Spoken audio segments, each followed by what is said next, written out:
So in this way it will form the compound. अब आप यहाँ से देख सकते हो कार्बन का खुद का अपना ऑक्टेट कंप्लीट हो गया है, साथ में हाइड्रोजन के ड्यूप्लेट्स कंप्लीट हो गए हैं, तो ये एक कंपाउंड बन गया है। इसके बॉन्ड्स को हम इस तरीके से रिप्रेजेंट कर सकते हैं कि कार्बन ने ऐसे बॉन्ड बना लिए, ठीक है। लेकिन ये जो बॉन्ड यहाँ पर हम दिखा रहे हैं, तो क्या ये एक प्लेन के अंदर है? Are the bonds in a one plane? तो ये बच्चों मैं आपको बता दूं कि क्योंकि ये टेट्रावेलेंट है, तो ये भी बहुत बाद में डिस्कवर करके बताया गया, बहुत बाद में स्टडीज़ ने ये शो किया कि जो कार्बन अपने 4 बॉन्ड्स बनाता है ना, ये जो चारों बॉन्ड्स बनते हैं, ये चारों बॉन्ड्स बेसिकली एक रेगुलर टेट्राहेड्रन के वर्टिसेस की तरफ बेसिकली जो है अपने बॉन्ड्स को डायरेक्ट करता है। अगर ये कोई आपका रेगुलर टेट्राहेड्रन है तो और हम कार्बन को अगर इसके सेंटर पे रख दें, तो ये जो 4 बॉन्ड, एक यहाँ पर एक एटम रखेगा, ये दूसरा एटम यहाँ रखेगा, तीसरा एटम यहाँ होगा और चौथा एटम यहाँ होगा।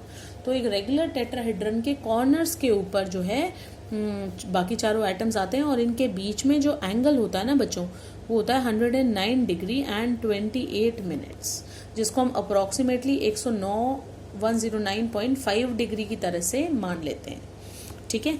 सो बेसिकली जो कार्बन के यहाँ पर 4 बॉन्ड बनते हैं, वो चारों बॉन्ड एक प्लेन में नहीं होते। All 4 bonds of carbon are not in one plane, ठीक है। और इनके बीच में बॉन्ड्स के बीच में एंगल कितना होता है? The bond angle is 109.5 degree, exactly 109 degree and 28 minutes, ठीक है एवरीवन। ओके, तो ये था कार्बन के बारे में कुछ चीज़ें। अब हम बात करते हैं कि कार्बन जो है वो किस तरीके से नेचुरली एग्जिस्ट करता है। तो existence of carbon, carbon nature के अंदर बच्चों दोनों फॉर्म्स में एग्जिस्ट करता है, फ्री स्टेट में भी और कंबाइंड स्टेट में भी। कंबाइंड जैसे कार्बन डाइऑक्साइड की तरह से एग्जिस्ट करता है, कार्बोनेट्स की तरह से एग्जिस्ट करता है, ठीक है, या बाई कार्बोनेट्स की तरह से एग्जिस्ट करता है। इन सभी डिफरेंट फॉर्म्स में एग्जिस्ट करता है। इसके अलावा बहुत रेयर है, लेकिन कार्बाइड्स भी एग्जिस्ट करते हैं। कार्बाइड्स मतलब कार्बन के ऊपर 4 नेगेटिव चार्ज, ठीक है। और जो फ्री स्टेट है, फ्री स्टेट में एलिमेंटल कार्बन एग्जिस्ट करता है अपने डिफरेंट एलोट्रॉप्स में। फ्री स्टेट मतलब allotropes. Now let's talk about allotropes. What is allotropy और एलोट्रॉप्स कौन कौन से हैं कार्बन के?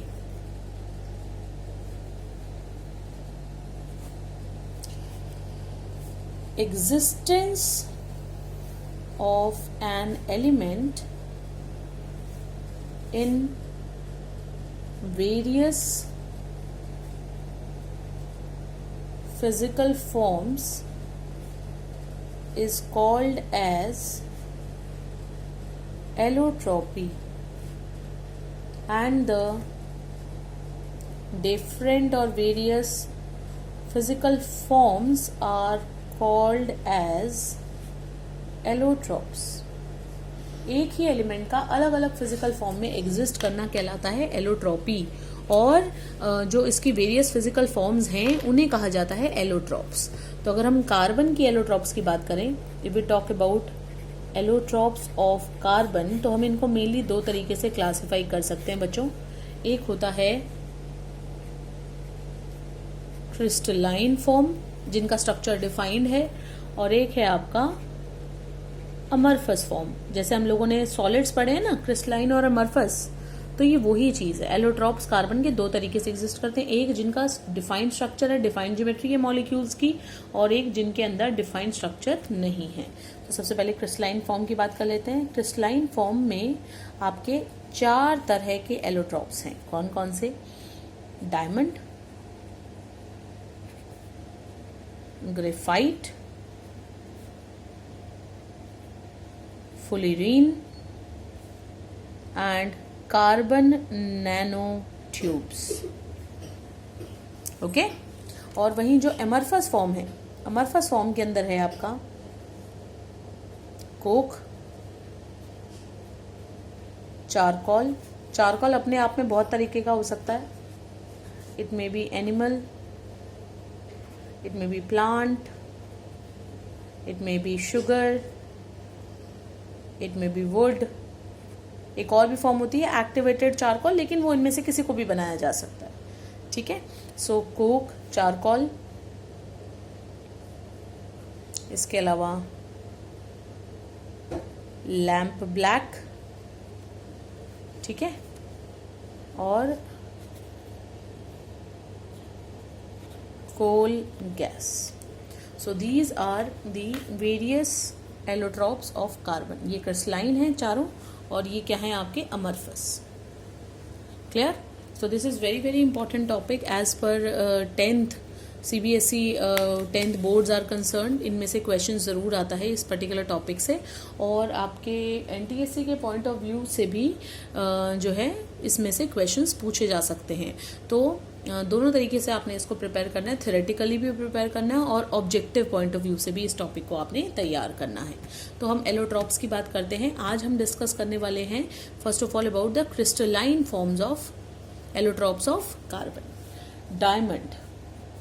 डायमंड जो है ये आपका एक ऐसा एलोट्रॉप है कार्बन का जिसके अंदर कार्बन ने अपने साथ ही चारों के चारों बॉन्ड्स बनाए हुए हैं. ऑब्वियसली क्योंकि आपका एलोट्रॉप है तो कार्बन के अलावा और कुछ नहीं होगा, लेकिन ये कार्बन कैसे दूसरे कार्बन के साथ जुड़ा हुआ है, टेट्राहेड्रली जुड़ा हुआ है बच्चों, ठीक है. वहीं जब हम ग्रेफाइट की बात करते हैं तो ग्रेफाइट में कुछ इस तरीके से प्रेजेंट है. आपकी जो कार्बन है वो उसने 3 और कार्बन के साथ बॉन्ड बनाया हुआ है. जैसे अगर ये हम कार्बन लेते हैं तो एक कार्बन ये रहा, 1, 2 और 3 कार्बन के साथ ही जुड़ा हुआ है. बॉन्ड एंगल कितना है, 120 डिग्री का, ठीक है. तो इस तरह की ये शीट्स बनी हुई हैं.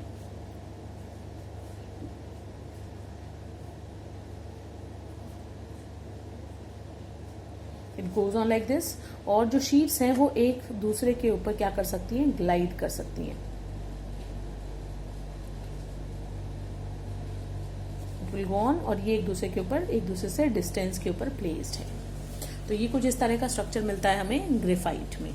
जो फुलिरीन है, फुलिरीन मॉलिक्यूल जो सबसे पहले मिला था वो था बकमिंस्टर नाम के जो है एक बहुत फेमस आपके आर्किटेक्ट थे. उन्होंने डोम शेप्ड कुछ स्ट्रक्चर्स बनाए थे, बिल्डिंग्स बनाए थे. उनको ऑनर करते हुए, और जो इसकी शेप मिली थी फुलिरीन की, उसकी शेप क्योंकि डोम के जैसी थी, बॉल के जैसी थी, इसलिए बकमिंस्टर फुलिरीन बोला गया. बकमिंस्टर ने इसको जो है वो डिस्कवर नहीं किया था, ठीक है.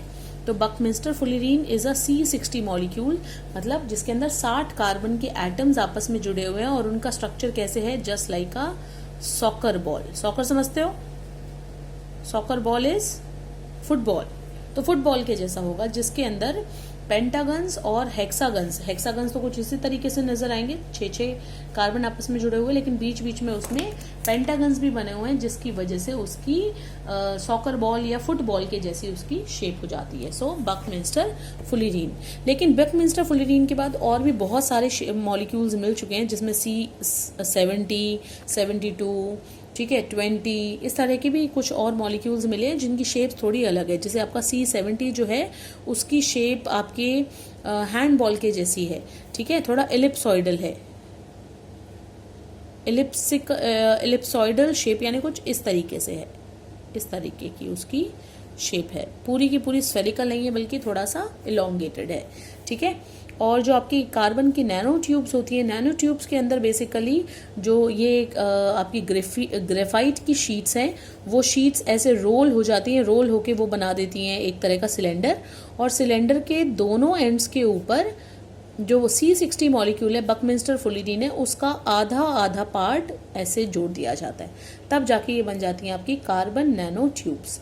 पूरा का पूरा जो स्ट्रक्चर है वो किनके जैसा है, ग्रेफाइट और फुलिरीन को मिक्स करके बनाया गया है.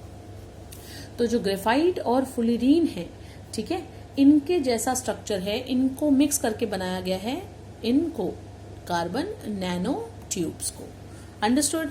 Now I will let you know about the hybridization of carbon in all 4 of them. Diamond में कार्बन की हाइब्रिडाइजेशन है बच्चों sp3, ठीक है. In case of graphite the hybridization is sp2, and then in case of fullerene The hybridization is again sp2, and for nanotubes again it is sp2. तो diamond के अलावा बाकी सब में कार्बन की हाइब्रिडाइजेशन कैसी है स्टूडेंट्स? सब में कार्बन की हाइब्रिडाइजेशन है sp2. सिर्फ और सिर्फ एक डायमंड में कैसे है? sp3 है, बाकी सब में इसकी हाइब्रिडाइजेशन होगी sp2.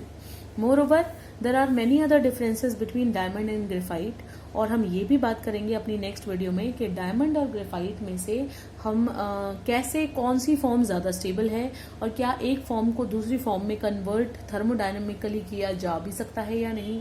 ठीक है. और we will also talk about the various properties of diamond and graphite and how they are different from each other, क्योंकि ये जो क्वेश्चन है ये बोर्ड लेवल का क्वेश्चन है और पूछा भी जाता है ये क्वेश्चन.